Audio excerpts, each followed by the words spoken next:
Thank you, Heinrich, for the wonderful introduction, and welcome everybody to Dashboards and Dragons. Here, we're going to be learning about how you craft SLOs to tame your AI platform. I am Furino. I'm a customer reliability engineer over at Bloomberg. My name is Griffith. I'm a software engineer at Bloomberg as well, working on our AI platform, specifically our inference platform. I love SLOs, and that's why I work in our reliability solutions department. And if you're interested in anything more I have to say about reliability as a whole, you can find me as @SREcon25 on most socials and over on LinkedIn. You can also find me on X and on LinkedIn. I also have a podcast called Alexa's Input AI, if you're interested, where I interview people about different tech topics. And you can find out more on my website as well. So Bloomberg might not be a household name as some other business-to-consumer companies that exist out there, but for everyone else's benefit, Bloomberg provides financial software, tools, applications, and news to financial companies around the world. We enable analytics, equity trading platforms, data secure services, and so forth, etc.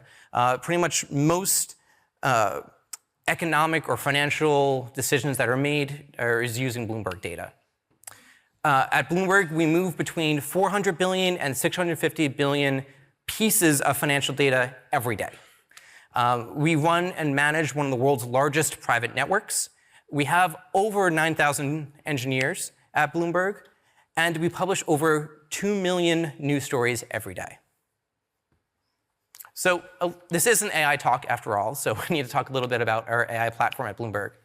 At Bloomberg, we offer a variety of tools and a platform for the full model development lifecycle, for experimenting to training to serving inference. So what we're going to be talking to you a little bit today. At first, we're going to go over some GenAI potions and spells, some little tips and tricks. Then we're going to go off and review some of these ancient ruins of reliability to understand what can we use to better help fight this GenAI hydra that we're going to battle. After that, we're going to dive into the dashboard dungeon and then try to fight our way through the fortress of platform challenges. So every good story starts with a call to adventure. Ours comes from our developers wanting to build new GenAI applications. They come to us with a simple but important quest, how to understand their LLMs. So they may be worried about how to analyze the trade-offs between performance, reliability, and cost. So our mission was to give them a compass and a map to guide them through this. As we started, we realized we weren't just fighting a simple goblin, we're fighting a GenAI multi-headed hydra. So with traditional services, what you generally want to know is it up, is it running, is it fast? But for GenAI, the hydra has many heads. So a model can be up, running, and quick, but give you an incorrect answer.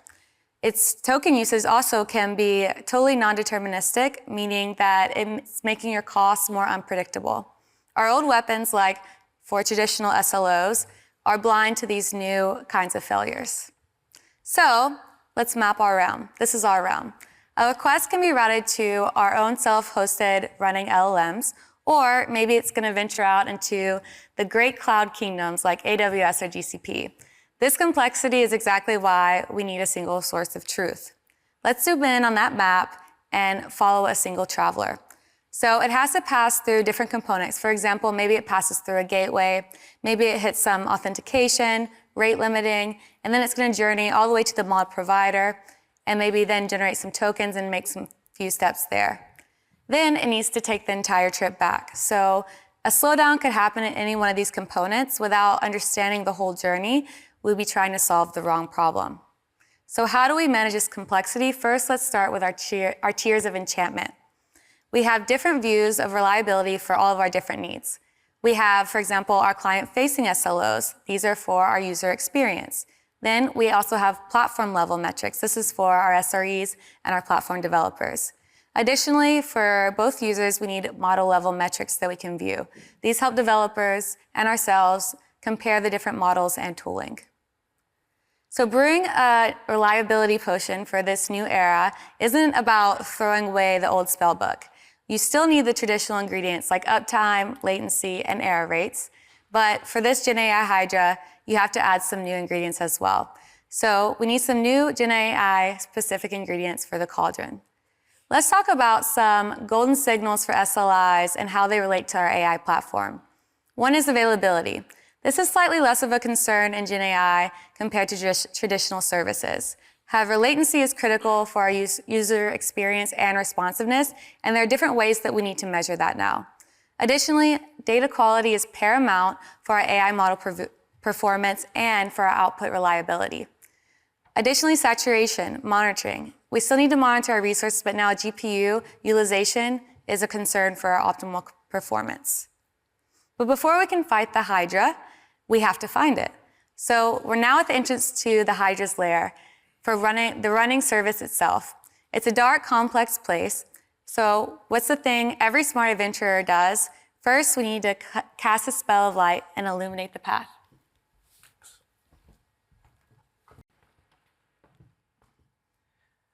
So we're standing at the entrance of the Hydra's lair, holding our torch, casting our spell of light. The first thing we notice is the old ways of measuring speech don't quite work here. That measuring speed don't quite work here. A single latency number is useless when the response is a continuous stream of tokens, like a dragon's breath attack. We have to describe some new spells. The first is time to first token, TTFT. This is your snappiness metric, or how long the user's request waits until they see the very first word. That's what makes an application feel responsive. Next is intertoken latency, ITL. This is the measure of time between each following word. This is what makes the stream feel smooth and natural, like a flowing conversation. A low, stable ITL is key to a good experience, even if it starts off a little slow. We also have measurements here around total token latency, the end-to-end latency for the request, or the overall amount of time it takes from when the request is received and the final token is sent. And then lastly, the intertoken generation time. This is a difference between the end-to-end and the time to first token latency as well. Before we start looking into dashboards, it's critical to understand the new rules of this battlefield. In the AI realm, the precious resources have changed. We need to consider context within our request, and context length, which drives latency and memory. GPU saturation is the new CPU saturation. It's our most limited and expensive resource. And everything puts strain on it. Longer context windows, bigger models, it all gets back to the GPU. And most importantly, tokens are not free. In this world, tokens are currency. They're resources. They are risk. Every token generated costs money and takes time. Managing this economy is a constant battle between performance and cost, and more chances for hallucination or semantic drift. The reliability of the output depends on managing these inputs carefully. So this brings us to our ancient ruins of reliability. We can see over here, we have 4 ruins. We have an SLI, which is some type of metric that's generated by a query generally. Then we have the objective. This is the desired performance level for that SLI. It's usually a value that corresponds to that underlying metric. Then we have the target. This is how often the objective should be met. This is usually expressed in a number of 9s, but if you throw in some 5s or 8s occasionally, that's OK too. Then lastly, we have a time window. This is duration over which the target value is measured. These could be things such as rolling or calendar-aligned windows that vary based upon different units of time. So when we put all these ruins together, we could kind of cast a spell, and we get something kind of amazing that comes out of it. We get an error budget. So let's take a look at an example here. Over here, we can see our SLI is the time to first token. This is our user-perceived snappiness of the application. Our objective here that we're saying for desired level of service is less than or equal to 500 milliseconds. Our target value is 99.9%, or as we in the reliability world like to say, 3 9s. And our time window is a rolling one-day window in which we're concerned about. When we put all these together, these four ruins of reliability, we end up with an error budget that can be expressed in as a sentence that describes the SLO. And that is, for this example, 0.1% of traffic over any day can take longer than 500 milliseconds. That is our SLO for this service. So we talked about SLOs and a little bit about different ways to measure them and put them together. But when we start thinking about putting together a dashboard, we need to think about what's important with this dashboard. We need to think of it as if we're trying to cast a spell into a crystal ball and scry away to a far location to understand what's happening there. We need clarity at the glance in the here and now. We need to be able to drill down and understand things at a micro level, and we need to be able to aggregate issues up accordingly at the macro level as well. We also need to understand the data around this issue and provide more context to it, so it's not just a dashboard hell that you're living in. And in doing so, if we do these right, hopefully in our dashboards, we'll have some actionable insights and then also some alerts. So, disclaimer. All the dashboards used in this presentation are for the purpose of demonstration. They do not indicate the state of any system in any organization. Let's talk about some natural one examples for dashboards.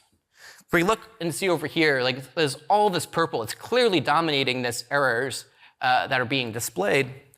And you can see all these other items here. They're kind of drowned out by the noise of how prevalent this purple error is. You can see that there's some stuff that's clustering things that happen just one time, some stuff that's happening 2 or 3 times, but then others that are 5 or more.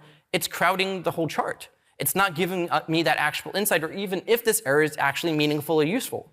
For all we know with this error, they retried and was successful later on. And then we could also see the remaining quota graph over here. And this is just a terrible chart. Like, there's all these different colors. It's hard to see who's using each of these remaining quotas. It's like, oh, hey, there's this line of blue in the middle. You know what this reminds me of? Like, in the States, we have like these county fairs, and you have like a bunch of colored sand we put in bottles, and you push it around with sticks to create sand art. That's what this feels like after you're having like a bumpy ride home. Everything gets shaped and mixed up a bit. Like, it's hard to understand what's actually happening here. What's actually we're trying to communicate to people viewing this dashboard. So when we go off into creating our dashboards, I would like to welcome you all to the dashboard dungeon. When we're going and looking at our dashboards, we clearly have our SLO target put in place. We clearly state what we're measuring. In this case, it's errors. And then we also specify what the success rate is for that service, how we're measuring it in its implementation. We have clearly expressed the user story and different links providing additional context, so people need to see more information about this and why it's important. We display several time windows and their corresponding error burn rates and error budget remainings associated with them for different people, for different personas and different people to understand this signal and what's important to it. We also have our error budget burn rates over here, our success rates over various amounts of time, and then our throughput for different events of successful and our errors. So we could have a bunch of contextual information on how is this user journey performing, and if we're able to meet it effectively. So let's dive into some of these individual elements on this dashboard here. So the first is the success rate. Common thing when you're doing a tabletop game is you're asked to make a saving throw. And you can see here, maybe we failed our saving throw initially, but then we're able to recover.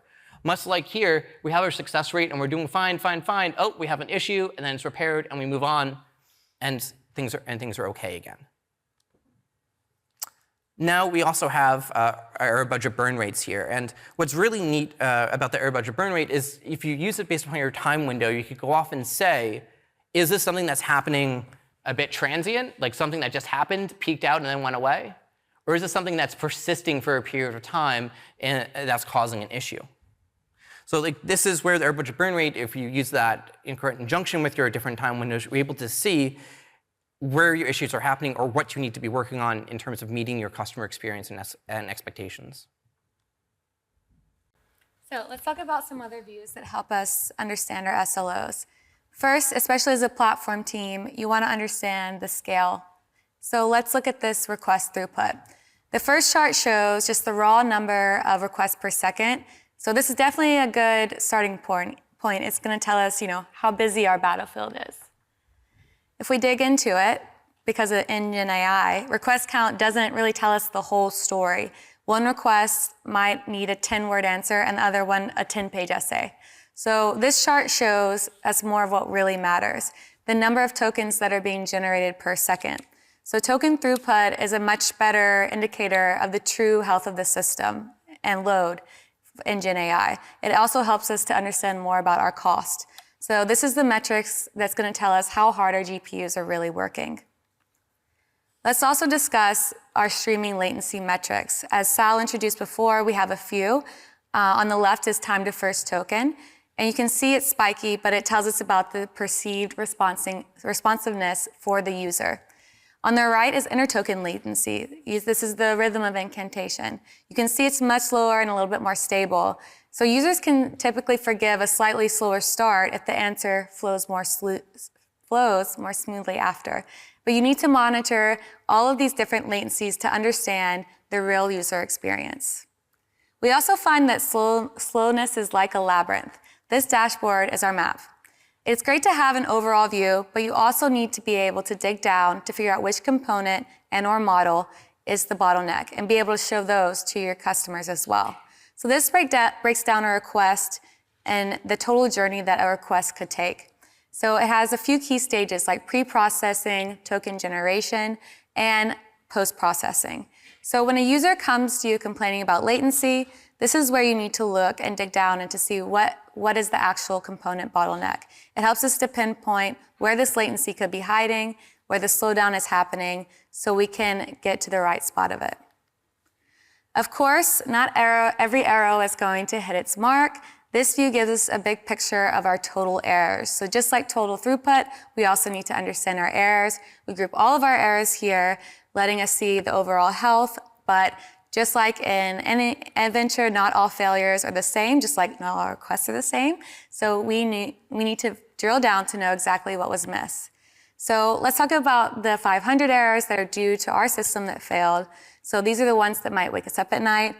This dashboard helps us to instantly see if an error is isolated to maybe a specific cloud provider, a model, a role account, or maybe a different region, or maybe it's dev or prod. Having a view like this with external links as well, because probably if you're running a GenAI platform, you have some things that are hosted and some things that are in different cloud providers. Having all this context together really helps to debug what's going wrong. So there can also be some 400 errors that you need to be aware of, maybe due to a flawed request, or maybe something showing about an error, how people are using our platform. This might be important because maybe people are trying to use a model that you don't support anymore, so they're inputting the wrong model name, for example. And just want to highlight here how adding this extra context to a dashboard can be extremely helpful in some cases, like this one, showing what all the different 400s are, and having a panel below the data that helps you to see where all the spans, where all the traces are, so you can easily debug how people are using your platform and what's going wrong. So a long dungeon crawl is all about resource management, and we call this dashboard the Expedition's Rations. So it's not just about performance, also GenAI is a lot about sustainability, and we need to track that. On one side, we're going to track our token usage, our quotas. We need ways to manage costs and look at an overall view of how our platform is doing cost-wise.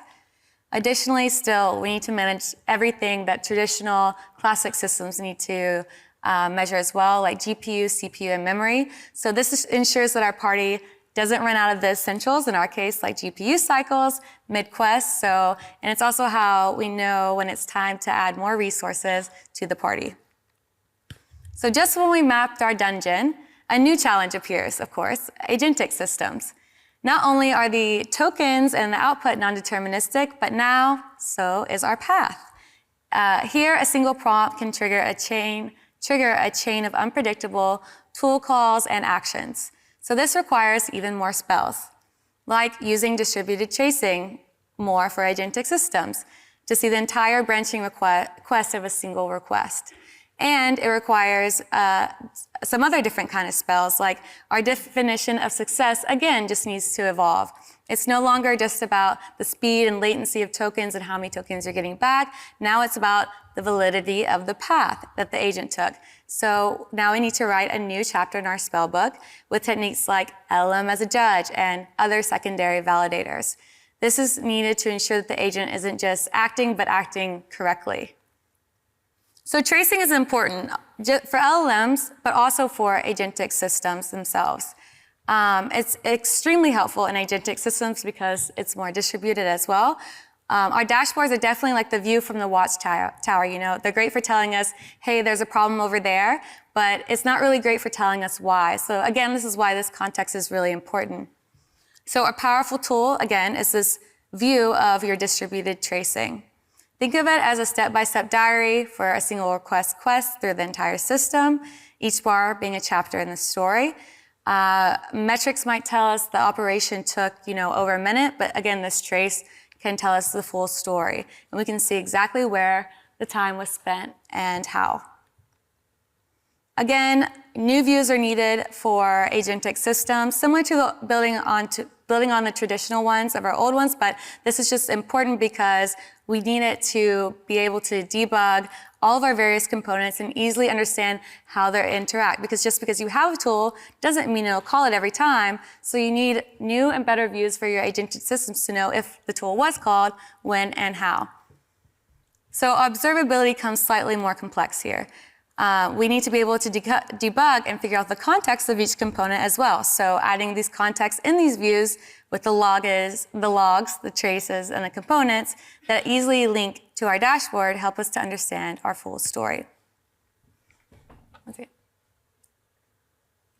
Additionally, something that's challenging is understanding our LM evaluation checks. So we need to appraise the result at the end to make sure that the output is actually correct and not just a cursed item in disguise. So we want to be able to have a view where we see all our components, see all the context and everything, and also be able to see our scores for correctness easily, and be able to open up another view to understand why we got the score we did. And this will help put us on the track to be able to understand our systems better. Thank you, Alexa. So we talked a lot about different signals that are used in which we want to measure. We talked about how do we build up to an SLO. And I don't know about you all, but I don't want to be staring at a dashboard all day. I only have 2 sets of eyes. I'm not like a beholder that has like all these different eye stalks with eyes going off everywhere, watching these all the time. That's not something I want to do. That's not useful. That's not a valuable use of engineering time.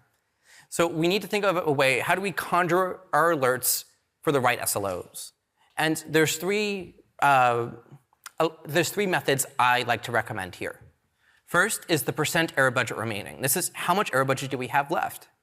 If we go off and look at our service for a certain time window and pulling numbers out of the air, let's say we're allowed to have 50 unreliability events, and we see that we've already used 30, that means we have 20 left, so 40% of our error budget is remaining for that.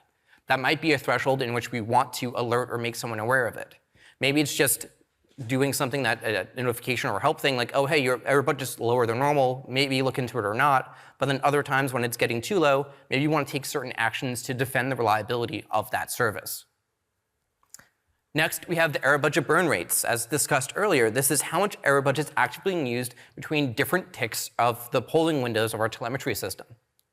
This recalculates on the fly as new events come in and olds fall off as part of our error budget and calculates our burn rate. Generally here, if your error budget burn rates are 1 or less, chill, relax, do everything you need to do. Not that important.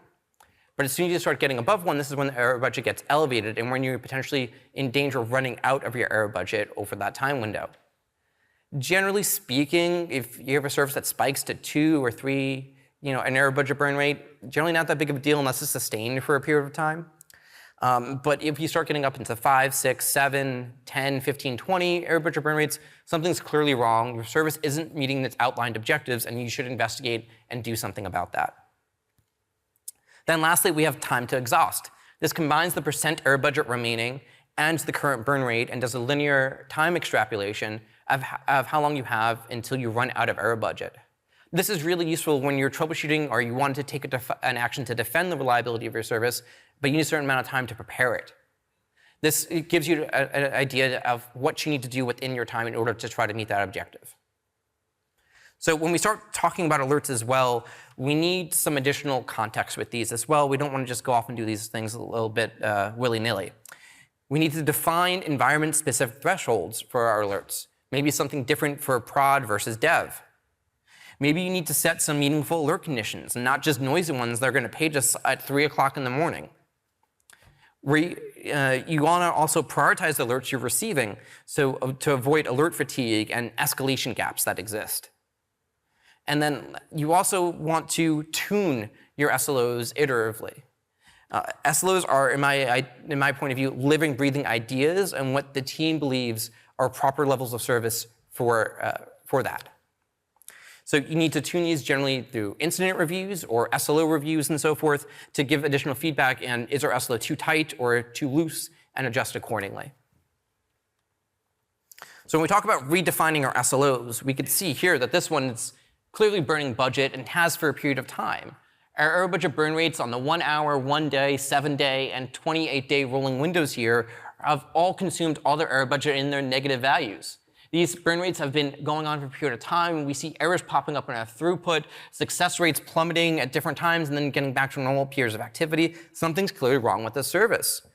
And this is where, like, an SLO that's always red isn't that useful, especially when you're have alerts or getting paged upon it. Likewise as well, if you have an SLO that's always green and always everything's fine, okay, have barely burning error budget at different points in time, this is where you might be missing some issues that are happening more transient. They're more transient and not actually affecting the level of service. People are having a bad experience, you're not meeting that objective. So this is where sometimes I personally feel SLOs that are always red or always green are both equally bad. You want to shoot for amber or yellow. You want SLOs that generally have a consistent burn rate, hopefully less than 1. And this will give you a better idea of how well you're actually meeting your customer users' expectations. So let's bring it on home. Let's summarize our journey that we've went on today. So overall, you should enrich your dashboards with additional context. You shouldn't just be line after line of Easter egg Grafana panels, one after the other. You need to have your SLO should give you more signal and less noise. You need to, in doing so, you're going to enable inter-team trust and better persona-based understanding of the service and whether or not to meet it. This is why there are different time windows there. The 1 hour, 1 day time windows are time windows that SREs, operation folks are probably more concerned with day in, day out. They're more responding to issues. They want to take things to immediately fix it and put it back in place. The 7-day or 14-day windows generally lied to sprints are probably more useful for application teams in developing and paying down tech debt, in which they can use to help make more reliability-based decisions. And then lastly, the monthly or 28-day rolling windows are really useful for our product and leadership to understand and make more structural changes to reliability. Oh, maybe we shouldn't use this service provider anymore and try to figure out a way to migrating off it. Maybe we should go off and change the framework we're using instead and re-architect this solution. This is where they all come. If you have your chart all based upon rooted in the same SLI with different time windows, you create different understanding for the different people in your organization and how they all affect and make changes to the reliability of the service. And overall, this is empowering more data-driven decisions to be made within your organization in regarding to reliability. In looking at this, it kind of almost seems a little bit like a maturity model. Oh, hey, if I start getting more context, I get more signal, I get less noise, more people are talking about our SLOs together, and oh, hey, these are more useful for more people than just engineering in our organization. Hey, you're starting to actually change the way in which you talk about reliability and how it's presented at your organization as a whole. So with that, I want to say thank you for everybody here. But I want to take just a quick moment here, because SREcon25 is a special place in my heart. 2 years ago, I spoke in this actual very room and gave a presentation. I, at the time, didn't have a job. I was unemployed and I was looking for my next opportunity. And with all the opportunities after speaking, I had a bunch of different people refer me after speaking at SREcon, and I ended up at Bloomberg, and it's made all the difference for myself. I'm working with a lot of smart, talented people and solving challenging problems, and I love it there. And if you're here also looking for your next quest, I consider giving Bloomberg a shot.